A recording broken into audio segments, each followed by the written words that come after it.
Hello, everyone. We are Is It Scary, Wisconsin. I'm Justin, joined by my best friend Gage, and there sure are a lot of imitators out there, mainly the ones that are trying to copy our name and piggyback off the 10 years of hard work that we've put in. But enough 10 about years. that. We've got, is that wild, Gage? Man, 10 years. Whew. 10 years. We've got to get on to tonight's topic.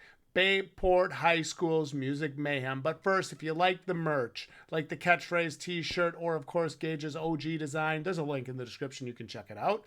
Remember to be following us on Facebook and Instagram. Is It Scary Wisconsin? Make sure you subscribe here on YouTube. Is It Scary Wisconsin? And tonight we're jumping in to discuss Bayport High School's Music Mayhem. Yes, that's right. It's going pretty much through the rest of the week, through Saturday as far as I know. And I get excited about this show every year. It's a lot of fun. This is a show that lets me feel like a kid again. I see the crew and I see the work and I see all of the other stuff that goes into making these kind of things happen. And I think, I remember those days. I remember when I was in high school and we put on a talent show, and I remember what all went on to make that happen. And I look at stuff like this, and, oh, it's just so nostalgic, and it's such feel good vibes at the Bayport High School Music Mayhem Haunted Attraction. But as you guys know, here on Is It Scary Wisconsin, we review every haunt the same. 40 points for general, 40 points for scares, 10 points personal Gage, 10 points personal for Justin. Bring it all together and that's your score out of 100. And as I say to every haunt, the review is the review, the score is the score, and you get the score you deserve. Let's get right into it. Here we go, ladies and gentlemen. For general, is there a website? Does it have up-to-date information? Yeah, the Bayport High School stuff is listed on Bayport's website. It's right on their calendar. You can see when it is, and they have their little signs and advertisements out. So I liked this, and I gave it to them for that. That's good enough for me. I don't expect them to have a musicmayhem.com or something. To me, that seems kind of stupid. Is there a clearly labeled parking lot with parking available? I don't know how you could miss it. Yes, 1 of 1 points, and the website's also 1 of 1 points. Is there a clearly labeled ticket booth presenting prices? Yes, they had the prices listed. I really liked it. Both Fast Pass and regular admission, 1 of 1 points. Our clear queue lines, yes, 2 of 2 points. This was nice. I saw it right when we walked in. It was very, very easy to see. This was excellent. Our rules listed before the first attraction, yes, one of the students, one of the people involved, gave us the rules, told us, don't be touching people, keep your flash off, all that kind of stuff. That was really cool. And they actually let you record your walkthrough on your phone just with no flash if you want. So I thought that was actually really cool that they did that. They're one of the only shows that I know that does that. Are music and audio appropriate? Any music and audio that we encountered? Anything at all? Yes, it was. 2 of 2 points. Did actors stay in character throughout the attraction? Yes, 2 of 2 points. Was the haunt fully and well staffed? Yes, 3 of 3 points. Each scene we went to had sufficient actors and creatures and whatever doing anything that they were doing. There was plenty of people to make it happen, and I can appreciate that. Was there clear directions through and after the haunt was over? When there was supposed to be, yes, there was. 2 of 2 points. Was lighting appropriate? Absolutely. 2 of 2 points. Were there any unusual scents? Yes and no. 1 of 2 points.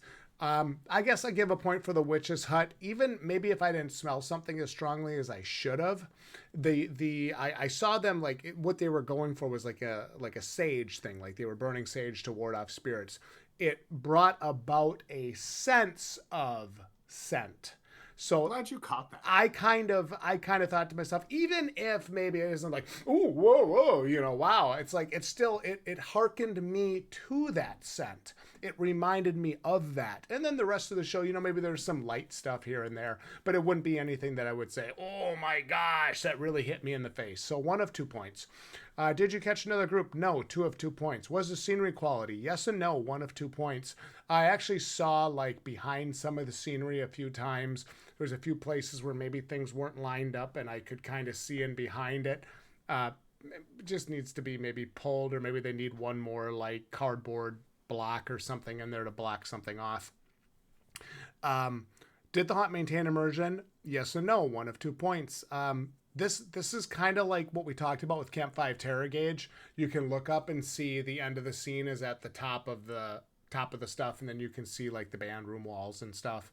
So for me, it wasn't as immersive as it could have been had they maybe covered that in black paperboard or black, sheets or something. But again, this is a put up and tear down haunted house. I do understand it. But again, if I don't let Camp 5 Terror get away with it, I'm not letting Bayport get away with it. The review is the review. Was the walking path safe and well maintained? Yes, 2 of 2 points. Was it appropriately priced? Absolutely, 1 of 1 points. Did it have good atmosphere? Yes, 2 of 2 points. Did you see any personal items, out of theme costumes or shoes, blah, blah, blah in the haunt? No, 2 of 2 points.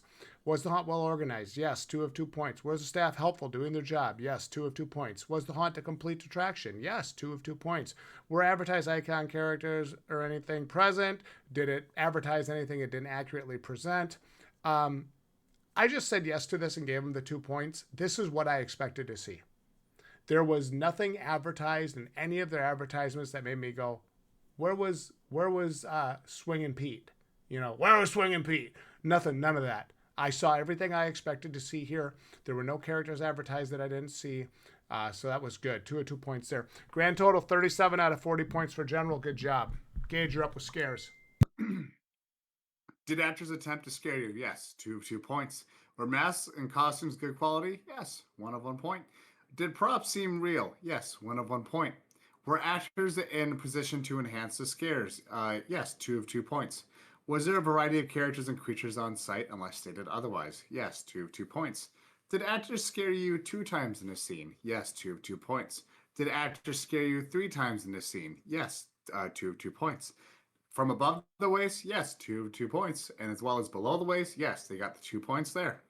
Did actors use a variety of scare tactics?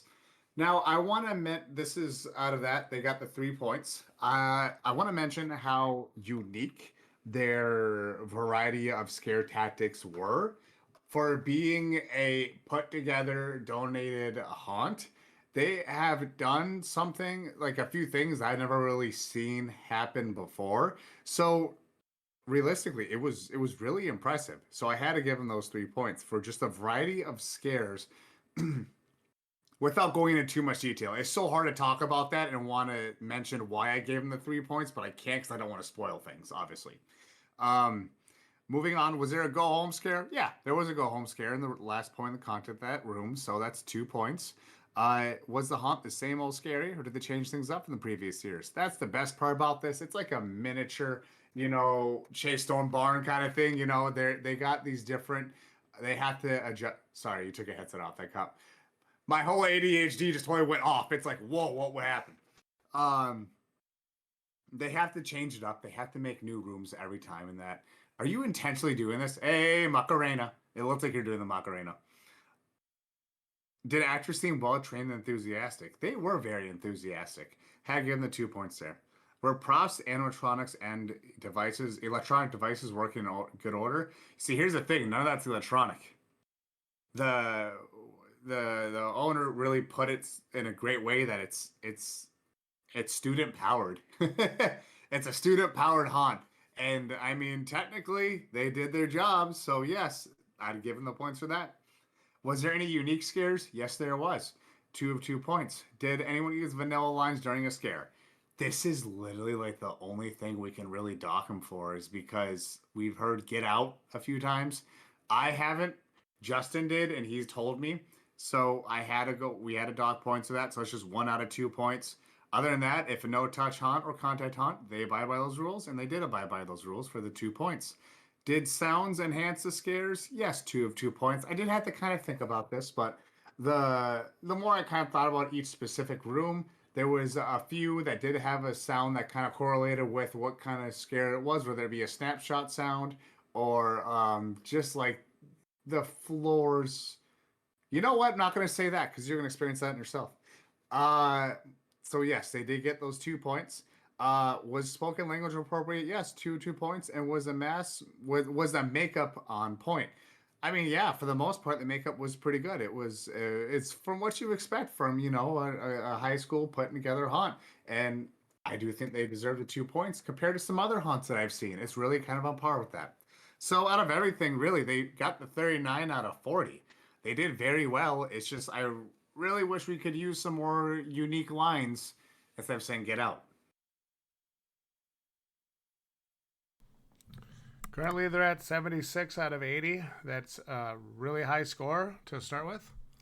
So, a lot of haunts score between 72 and 75. So 76 is putting them into that upper echelon before we get into personal points. So we're gonna move right into personal points here. So let's do it. I give an extra point. I give a personal point for the stealth actors. You have no idea where some of these guys and gals are hiding. This was great. And I'm not just talking about wall scares or window scares. I'm talking about right in the scene with you. This was something that I really enjoyed. It's something that I can appreciate as a haunted house and a horror enthusiast. And it is something that I'm glad to see Bayport and Music Mayhem absolutely knocking out of the park. This was excellent. I'm giving an additional point for great scares and actor placements. This goes right along with the first one, but it's incredibly important. Having your actors in the right position to get a good scare is just as important as the scare itself. And it's wild because sometimes you look at something and you're like, oh, that's just a cool prop or a cool piece of scenery. And the next thing you know, it's right in your face. That was really good. There were great scares at this show. Some things I actually haven't seen. They did things differently. Like they did a similar scare to things I've seen, but they did it differently to the point to where it actually felt new. So I liked that a lot. That was really good. Additional point there. I gave an additional point for excellent prop work. The props that they had to use, whether it was bundles of sage, whether it was certain things in the environment, whether it was drop windows, panels, or just open windows in general, whether it was certain other things that you encounter in the haunt, or I don't want to spoil because you have plenty of time to go see this show. If you're in the area, I think you should. The the prop work at Music Mayhem is pretty good for a high school haunt. It's pretty good. I gave an additional point for the scenes told an impressive story. As you went through this haunt, I'm thinking specifically the Witch's Hut. That really set the stage for the show, and that really started a pace. And I'm actually going to come back to the Witch's Hut when we talk later, too, because they had an opportunity early on to lose points. And that scene specifically was a great place for them to lose these points, the Vanilla Lines points, and they didn't. So we're going to talk about that in a moment. But I did want to give props to points, props, you know what I mean, to exceptional scenes telling a story. And I liked this. The interaction was really good. It was appropriate, and it also set the stage for the rest of the show. So you have a point there. Plus 1 point, the crush wall. That's all I'm going to say. I won't say anything else. You can experience it for yourself. It's awesome. Plus 1, the screenshot. That's all I'm going to say. I'm not going to say anything else. You can experience it yourself. Plus 1, timing on the scares. Gage, you and I had a chance to have our first haunt acting experience this past weekend. And one thing that we learned when the owner of that haunt did their walkthrough at the start of the night was timing is so important. When you did your first scare on the owner, you were early. I botched it so hard. And if you do that on a group that's paying for the experience, they're gonna be pissed off. So, I want to give an additional point to Music Mayhem for having incredible timing on their scares. There were multiple, when you turned a corner or when you moved something or did something, they were right in your face. This was exceptional. Very good timing, and I can appreciate it as somebody who has scare acted now and who has seen what it can do when you miss your timing. everybody was on, and this was on opening night. This was solid. I gave 7 additional bonus points. Gage, you're up. I'm sorry, additional personal points. Spooky points. My next, my first personal point here. I did have to go with the witches and the fortune teller area. It really was the way how they kind of had it set up to where you're in that one area without going into too much detail. I like how I see Jenna nodding over there. She's laying on the bed. Without going into too much detail, it was really interesting to see that the way they stopped to communicate. And I only say this because I didn't expect that. I kind of really just expected this haunt for its caliber, just being like a put together high school haunt that they worked and they actually had almost like a story exposition, a little story dump to kind of get you into it, like watch out for the spirits kind of thing. And they're telling you, I don't know if they did it to you though, but they told Jenna her future by reading her palm in that. So it really did kind of set the pace of the remainder of the haunt. My next bonus point here is for the multiple elevated pathways. Um, they were just put together very well. And it's I'm saying these things and I really shouldn't because I should kind of be creating it based off any other haunted house, but I'm still really kind of impressed because I really just expect with it being a donation. I don't say donation, but just like a volunteer fun haunt stuff like that. I don't really expect like actual multiple different like stairs, different prop bridges, different kind of things that make you go up and down squishy bridges. I don't think that's wrong to say. I think you and I both go to haunts like that expecting, okay, the production value might not be as high as others. Mm-hmm. I think that's a fair, thought to have. And just like last year, I think Bayport's Music Mayhem continued to impress. They really do. They really do. And I mean, just by looking out, you could tell this is all just in one big classroom, which is just really impressive considering they're putting together whole structures in a classroom, which is, you got to give a bonus personal point for that. My next personal point, and actually this is something Jenna mentioned, and I'm glad she did, with how still the actors were. Maybe this kind of bleeds into your previous question, maybe your previous point, Justin, about how they have good timing, but how still they were.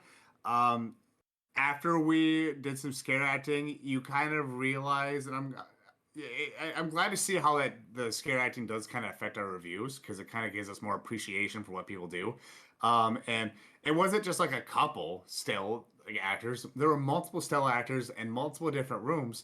And then at some point, I'm like thinking, okay, that's a prop, or that's not a real person. We're good to go. No, it's like most of the time they weren't props. They're real people. So they did a good job staying still and then attacking when the moment is right, waiting for the prey to get within reach. So Jenna was right to give a bonus point for that, and I agree. So yes, I had to give that point. My next one is the final scare was genuinely unique.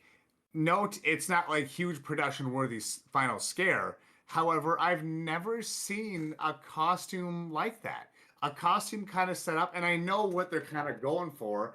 I've seen, like different festivals and at these festivals, well, I haven't been there, but on the internet, and you see these festivals and how they do these big puppet things. That's all I'm gonna say. It's really interesting, and I have to get a bonus point for that because I'm really surprised I've never seen any other haunt do that realistically. So that was worthy of a point. Personal point. Whatever. Spooky point, bonus point, personal point. We all freaking know they're gonna get a +1 when I mention that 1 point. So my next bonus point, sorry, personal point, the student powered special effects. You know, as I mentioned earlier, there is different. You talk about electronics. Obviously, you can't really get electronics for the most part in a haunt like that. Um, and everything that would have been special effects was all man-made and man performed. Like the students, I don't. It's so hard to want to talk about these and not want to spoil. But if you go there, you're gonna know because you're like, okay, of course you're not gonna have a giant metal contraption behind this one thing, forcing this one thing to do this one action. You know they're not gonna do that. So it is pretty fun and unique to just to kind of hear and see how this works. So I'm glad we got a chance to talk to the owner because she did mention that all this is student powered, and I'm just like, dang, dude. It shows. You mentioned something earlier, so I have to give an additional uh, personal point to the snapshot room. Uh, yeah, without going into detail, hey, they did their job. You know, when I jump, it's really scary. I'm kidding. I'm quoting something else. It was just they did a good job. That also kind of goes hand in hand with the previous stillness of actors. I thought at least one of them were props or like just a mannequin. No, they all were, and I knew that was my exit to get the heck out of there. So that would be 6 additional bonus points from me, Justin. Okay, they were at 76, plus my 7 puts them at 83, plus your 6 puts them at 89 out of 100. Ooh. Bayport Music Mayhem continues to be a great haunted attraction. Now we come to the part of the review where we do the no holds barred, gloves come off discussion. I was disappointed with the amount of times one scene used the lines, "Get out." These are vanilla lines. Don't say boo, don't say help me, don't say get out, and don't say fresh meat. I'm actually surprised they said that. And I know, like we kind of talk about that stuff sometimes, Gage. We harp on it so much. We're so obnoxious about it when we talk about it. Mm-hmm. I'm actually really surprised they use those vanilla lines. Can I mention something too? You can. Real quick. You can. Here's the thing: is like we're used to applying this to adults. For the most part, Yeah. these Yeah. are just teenagers. They did pretty good. Yeah. You're gonna have stuff like this. Sure, This sure, is just sure. experience over Yeah. time. Yeah, and I totally understand that. And before anybody like gets on Twitter or Instagram or starts writing us a hate message or something, listen, I totally understand it. But again, if I'm reviewing, I'm reviewing. We're being you on par with other actual haunts in the area. Yeah. Not saying you're not an actual haunt, but established places. They know what you mean. I heard Get Out. I don't want to insult anyone. I heard Get Out multiple times, and you really don't say it. You've got another 3 or 4 nights yet for the show. Stop saying it. Say something else. Mm-hmm. I was also disappointed with the number of actors just hissing and snarling in a few of the scenes, specifically towards the back of the show.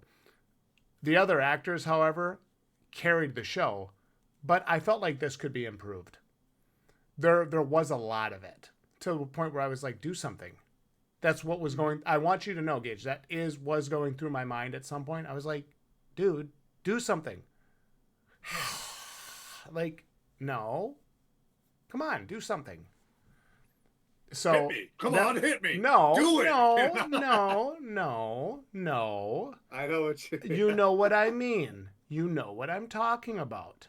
So that was a little bit disappointing to have as much of that as there was. Again, several of the other actors still carried the scenes, and they were still relatively solid. There were multiple special effects in this show, one of which is very obvious and obnoxious. We liked it a lot. This was a solid addition from last year, and this was something that I really appreciated. This was good. There's plenty of haunts that we go through, Gage, where there's no special effects whatsoever. No water, absolutely no sense, no lighting effects like strobe lights, no popping, no nothing. There's nothing. And I'm like, man, this show could be improved so much if we just had 10% more. And I felt like Bayport gave that 10% more tonight. I really liked that. It was good. Don't they just expose some haunts? Like, you guys have some money behind these haunts, you know? Like, Yeah, and these students did this. some of these haunts have 30 and 40 and $50,000 behind them, or 100,000 or more behind them. And Music Mayhem and Bayport are doing this with, donations and volunteer. Don't talk about it. Some actors during the show really gave a good scene. I want to specifically call out the Witch's Hut. This was really excellent storytelling and build for the rest of your show. This single scene set the pace for the rest of the show. This single scene made me go, okay, we've got something in here with us. We've got to get through this. We've got to get to the end. Let's go. Now, I want you to know, during this scene, I was standing there and I was like, okay, when are these girls going to be done, or when is this group going to be done with their performance? Are they going to tell us to get out? And I want you to know, I was listening for it and I was waiting for it, because I was actually like, ooh, I'm going to get to take a point off. There's no way they're not going to say get out. And what did they say? Hurry along. This was excellent. I was specifically waiting for you to use vanilla lines, and you didn't. Well done. Gage, do you have anything else you'd like to say about Music Mayhem at Bayport? No really, is an acceptable answer. Well, yes, I do want to say no. It's like picking back off what you said, and I'm glad you kind of noticed it. The whole you can see between walls, and that really did kind of take me out of that whole immersion thing. I'm in this haunted maze. I'm in this spooky witch's hut, stuff like that. Not that the witch's hut had it, but it was only what I'm like once that I noticed it, or twice that I noticed it. It wasn't really that I'd say bad. twice too for me. But it's for what they're working with. They really did a great job. It was good. I think it truly is a testament to the fact that, hey, even if you're a bite-sized smaller haunt, yes, the point that they got here, truly, you don't have to have a huge haunt. You don't have to have 3 different houses, 2 different houses, whatever an establishment. You just have one, and you focus on that, and you just put the actors in the right spots. Mm-hmm. Hell, you could seriously have something special, and that's what I think Bayport really is having. We talked about this. Mayhem. We talked about this with Terror Shed 2 years ago, and we talked about this with Camp 5 Terror this year. Those are both relatively short shows. They're both smash mouth, in your face, entertaining, and awesome. And that is how I felt about Music Mayhem tonight. Overall, Bayport continues to shine with a good show at Music Mayhem. There were a variety of scares, cool props, and fun and engaging scenes. There were some vanilla lines, shifted scenery, and there was a lack of oh wow smells. This cost them some points, but the show overall is great. For $15 to $20, depending on your line tolerance, I highly recommend supporting this fun and engaging show. At the end of the day, I love Bayport High School's Music Mayhem, and I look forward to it each year. It's great. Another year and another excellent show. Bayport High School Music Mayhem scores 89 out of 100. At the end of the day, we ask a lot of questions in our reviews. But Gage, truthfully, here on Is It Scary, Wisconsin, I think there is one question our viewers really want the answer to. Is it scary, Wisconsin?